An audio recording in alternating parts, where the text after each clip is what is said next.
Hello mga classmate, ako si Marcus.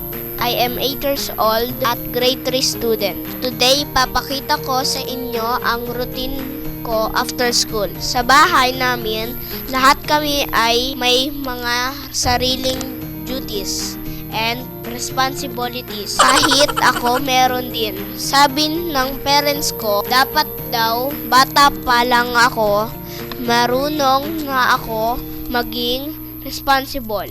At dapat may alam na ako basic gawaing bahay. Pero, syempre, may oras pa rin para maglaro.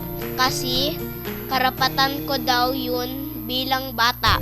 After namin mag-lunch, nililinis ko naman ang workstation ni Mami.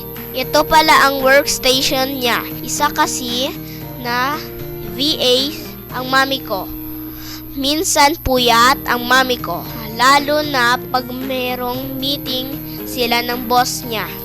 Minsan umaga na sila tatapos kasi pag magkaiba sila ng time zone. Ang umaga sa atin ay gabi sa kanila at ang araw sa kanila ay gabi sa atin. Ang gulo, basta yun. Tapos, pagkatapos ng work ng Mami ko, super antok na daw siya. Kaya di na niligpit ang gamit niya at natutulog na lang siya. Alam nyo ba, pag ang study table ko ang magulo na nagagalit siya. Pero pag yung workstation niya ang magulo, di naman ako nagagalit. Nililinis ko pa niya. Ang hirap talaga intindihin ng Mami ko. Nililinis ko rin ang bed ng nila Mami at Daddy. Di naman ako hirap linisin kasi ipapagpag ko lang at ayusin ang bedsheet, okay na. Tapos na. Pero di naman nila ako pinipilit na gawin to. Kusang loob ko lang para makatulong sa parents ko.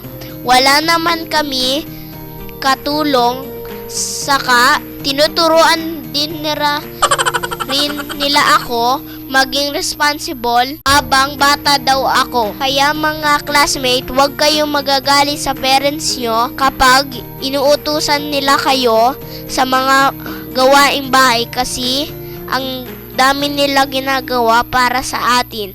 Ito lang ang small way natin para makatulong sa kanila. Tayo rin naman ang benefit. Yun lang, tapos na. Maglalaro na ako. Thank you for watching.